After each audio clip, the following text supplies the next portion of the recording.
Hello Technolovers, Amerika Serikat sebagai negara adidaya global selalu memainkan peran penting dalam politik dunia, termasuk di Indonesia, di mana kehadiran Amerika Serikat seringkali mempengaruhi dinamika politik dan ekonomi dunia. Orang-orang yang ditakuti biasanya memiliki pengaruh besar dalam ekonomi, politik, dan militer mereka. Beberapa nama yang ditakuti dan akhirnya bisa disingkirkan berdasarkan daftar yang beredar, antara lain Adolf Hitler, Fidel Castro, Saddam Hussein, Osama Bin Laden, dan lainnya. Menurut survei majalah Forbes tahun 2014, Presiden Rusia Vladimir Putin dianggap sebagai pemimpin dunia yang ditakuti oleh Amerika. Namun, bukan hanya Rusia, beberapa nama dari Indonesia juga pernah dianggap sebagai ancaman bagi Amerika Serikat. Sejarah mencatat bahwa beberapa presiden Indonesia telah membuat Amerika Serikat waspada, bahkan takut terhadap kebijakan dan pengaruh mereka. Alasan mendasar mengapa Amerika Serikat segan atau takut dengan beberapa nama tokoh di Indonesia ini tentu karena kebijakan mereka yang dianggap tidak menguntungkan bagi Amerika. Berikut adalah beberapa nama tokoh di Indonesia yang disegani oleh Amerika Serikat yang akan kami ulas dalam video berikut ini.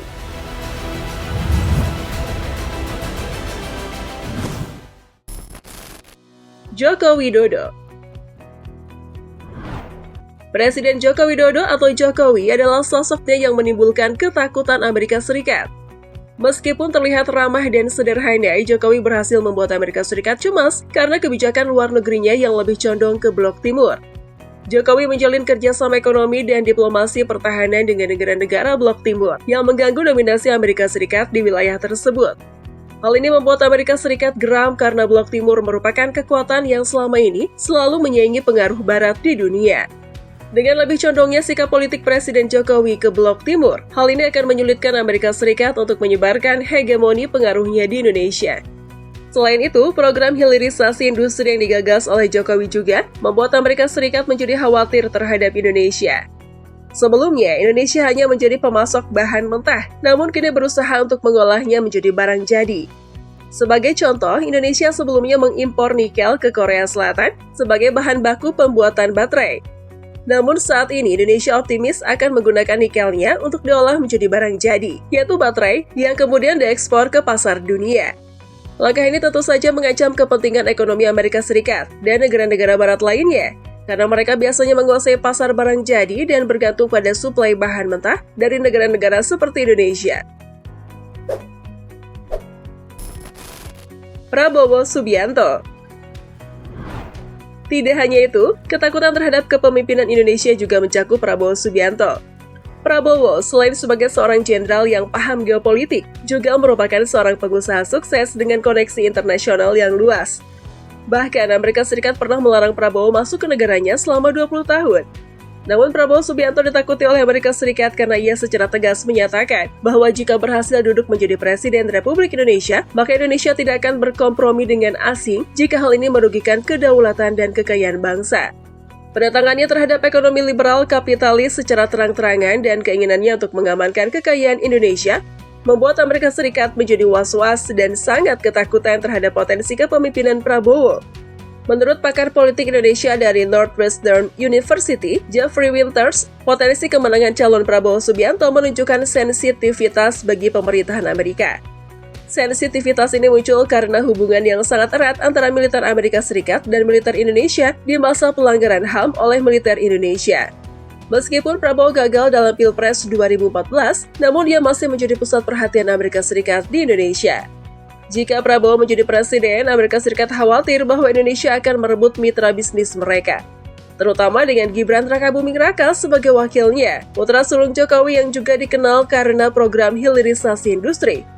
Strategi ini akan memperkuat posisi ekonomi Indonesia di mata dunia dan mengancam dominasi Amerika Serikat. Soekarno. Salah satu sosok yang paling ditakuti oleh Amerika Serikat adalah Presiden Soekarno pada masa kepresidenannya. Soekarno dikenal karena sikap politiknya yang anti-barat, di mana kebijakan luar negeri Indonesia cenderung mengarah ke blok timur. Hal ini membuat Amerika Serikat khawatir akan kehilangan pengaruhnya di Indonesia. Soekarno juga menolak kapitalisasi ekonomi Indonesia oleh negara-negara barat dengan mengusung program Indonesia Berdikari yang menekankan kemandirian ekonomi dan kemampuan untuk berdiri di kaki sendiri. Selain itu, dalam setiap pidatonya, Presiden Soekarno selalu mengungkapkan semangat anti-neokolonialisme Barat, yang merupakan bentuk penjajahan baru yang dirancang oleh negara-negara Barat untuk menjarah kekayaan alam Indonesia. Tingkat kekhawatiran Amerika Serikat terhadap Soekarno begitu tinggi sehingga mereka bahkan pernah mempersiapkan operasi untuk melengsarkan kepemimpinannya. Hal ini terungkap dari dokumen yang disusun oleh pilot Alan Lawrence Pope yang tertangkap setelah menembak pesawat Indonesia.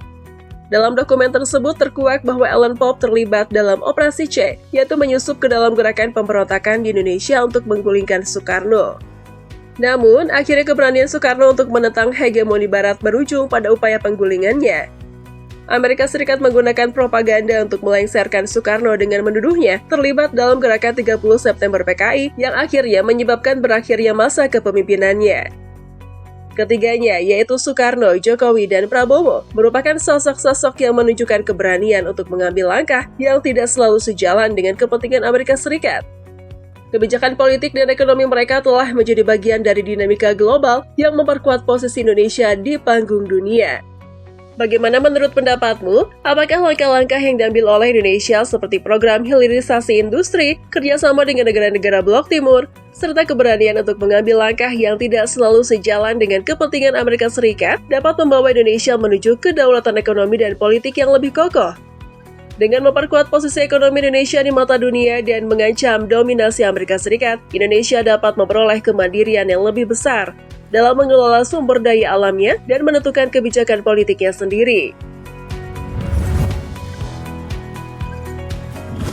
Terima kasih atas informasinya dan semoga langkah-langkah ini memberikan manfaat yang besar bagi Indonesia. Jangan lupa untuk terus mendukung dengan cara menekan tombol subscribe, like, komen, dan share video ini. Sampai jumpa lagi di video berikutnya.